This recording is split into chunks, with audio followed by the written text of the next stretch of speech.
Breaking news. London teeters on the brink of a political explosion. The mayor of the city has just taken on the British monarchy, and King Charles responded with a surprise move that no one anticipated. In 48 hours, one of them stands to lose everything: power, credibility, or possibly even their job. What is unfolding now may determine if tradition or democracy dominates Britain's future. Stick until the end, for what is being concealed from the public is astounding.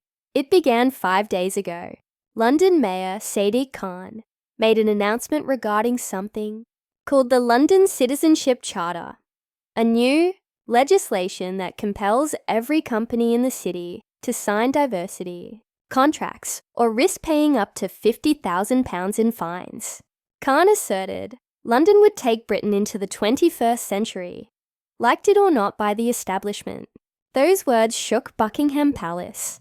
King Charles employed a secret constitutional power for the first time in 3 centuries called the Crown Intervention, an old power that enables the monarchy to challenge the action of an elected representative.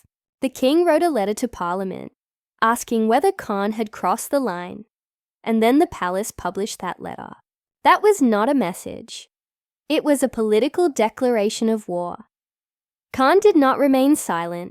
The following day, at 4 o'clock in the afternoon, he was in front of City Hall, fists clenched on the podium, voice shaking but unapologetic.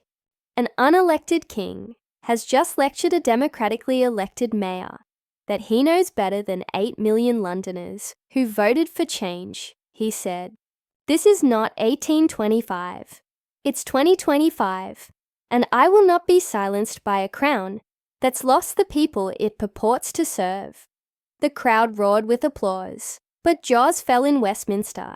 Reporters noticed Khan's press secretary frantically motioning for him to stop, begging him to end the speech, but Khan ignored him.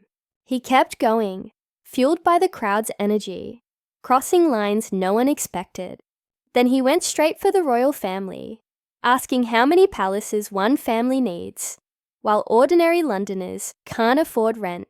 The audience was in a frenzy. Twitter was alight, and in a matter of minutes, the whole nation was tuning in. Within Parliament, panic set in. Even Labour's Shadow Home Secretary, Yvette Cooper, switched off her TV, saying she couldn't bear to watch any longer. Khan's own party was stunned. And then came the report that transformed everything. James Morrison, a 73-year-old Falklands War veteran who had his leg amputated during the conflict, exposed that he'd been forced out of his flat after 3 decades due to Khan's new rules for housing. I fought for Britain, Morrison cried, and now Britain doesn't have space for me in its own capital. His tale went viral, being shared over 300,000 times within a day. The contrast was brutal, as veterans such as Morrison lost their homes. Leaked files revealed that City Hall spent £2 million last year on diversity advisors, including $18,000 on one luxury spa weekend in Surrey. $18,000, while pensioners shivered and veterans were forced from their own city. Next was another hammer blow. Sarah Jenkins, a 62-year-old retired nurse from Barking, made a sobbed video that attracted over 1 million viewers. I voted for him twice, she sobbed into the camera. I thought he was the right man, but he more cares about his own image than he does about us. And that was when London started to turn against its mayor.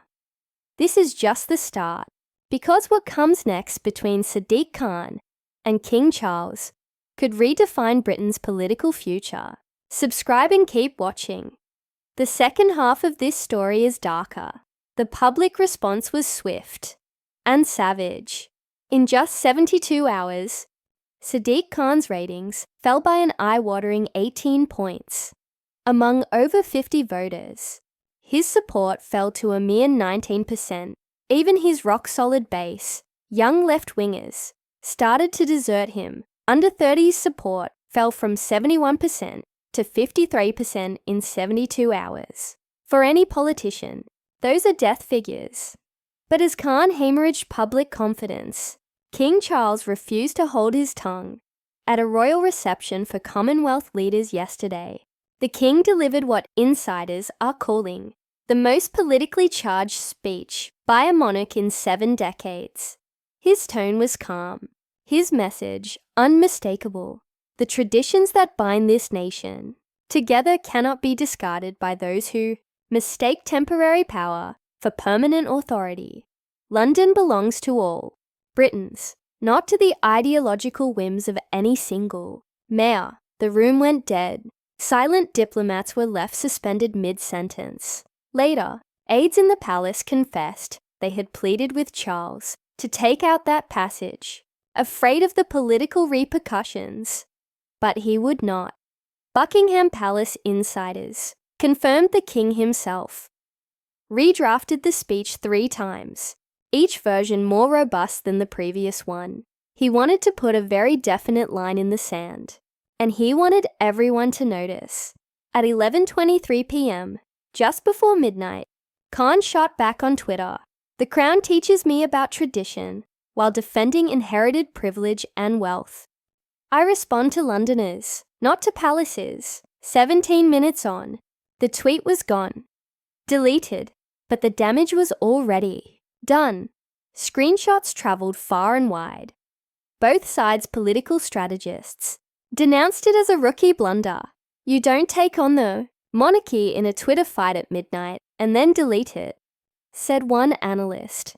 It makes you appear frantic, defensive, and beyond control. Before dawn, Khan's world came crashing down even further. Labour Party leader Keir Starmer issued a chilly, devastating statement. Khan's opinions do not speak for the Labour Party. And that was that. When your own party repudiates you in public, that's political death. In the live stream, the backlash came quick. Markets responded within minutes of King Charles's address. The pound dropped 0.3%, wiping $1.2 billion from London's financial sector. Overnight, Bloomberg analysts did not mince words in wondering if London could still be a global financial centre if the turmoil persisted. International investors were paying attention, and they did not enjoy what they witnessed. Then the streets ignited. Protests broke out all over London. Thousands of Union Jack-waving demonstrators swarmed from Trafalgar Square to Tower Bridge, calling for Khan's resignation. Counter-demonstrators clashed with royal sympathisers outside. Westminster. 12 were arrested, 7 officers hurt, 3 police cars destroyed. London hadn't witnessed such unrest since the 2011 riots, and each day it worsened. Within City Hall, panic was spreading rapidly. Deputy Mayor Sophie Linden had threatened to quit at an emergency meeting, informing others that Khan had crossed a line which couldn't be uncrossed. Another senior advisor muttered his judgment had completely collapsed. Several sources said he was tired, alone, and stuck to Twitter, reading every comment, unable to relinquish the criticism. One longtime staffer put it bluntly, he knows this is the battle of his political life, and he's not sure he can win. But then, everything changed.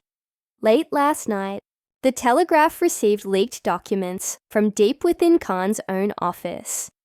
Internal emails that could rewrite this entire narrative. The tale has turned shocking.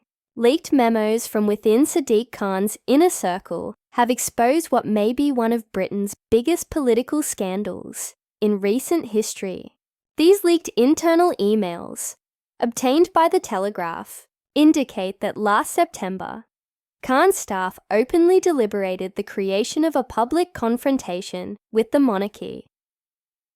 One of his principal strategists wrote one such message, saying, "We need a villain. The crown is perfect, unelected, wealthy, traditional. Everything our base opposes." If the emails are genuine, then the whole crisis was not a sudden response to royal interference. It was a part of a well-thought-out scheme. Khan might have provoked King Charles deliberately, hoping to be the stand-up, elected mayor defying the unelected monarch. But that scheme has spectacularly backfired. Britain in 2025 is not going to abandon the crown, particularly not for a mayor whose tenure has been marked by increased crime, rent rocketing, and increasing division throughout the capital. Historian of the Constitution Professor David Starkey labelled the leaks as the most cynical political manipulation he's ever seen in half a century. As a student of British politics, in the meantime, the Conservative opposition was in a hurry. This morning, party leader Kemi Badenoch addressed the cameras and gave what sounded like a campaign speech, rather than a press release. She stated, "While Sadiq Khan attacks the king, real Londoners are paying the price. Crime has risen 23%. Housing is more unaffordable than ever before. 12,000 companies have fled London over the last year alone." And what's his reaction? Attack the one institution that still brings this country together. Her words cut deep, and the stats supported her. Knife crime has increased 31% since Khan became mayor. Average rent has increased 48%. Small businesses are fleeing the city in record numbers. In 4 days, Conservative support among Londoners has risen from 31 to 42%. The Conservatives are ahead of Labour in Greater London for the first time since 2016. 2 weeks ago, this was unthinkable. Now, Kemi Badenoch is mentioned as the next potential mayor of London. The coming 72 hours will determine it all. On Monday, Khan is up for a vote of no confidence, and insiders tell us members of his own party may revolt against him. On Thursday, Parliament will stage an emergency debate to determine if Khan broke the Constitution. And on Saturday, over 100,000 royal fans are predicted to swarm central London in what could be the city's biggest pro.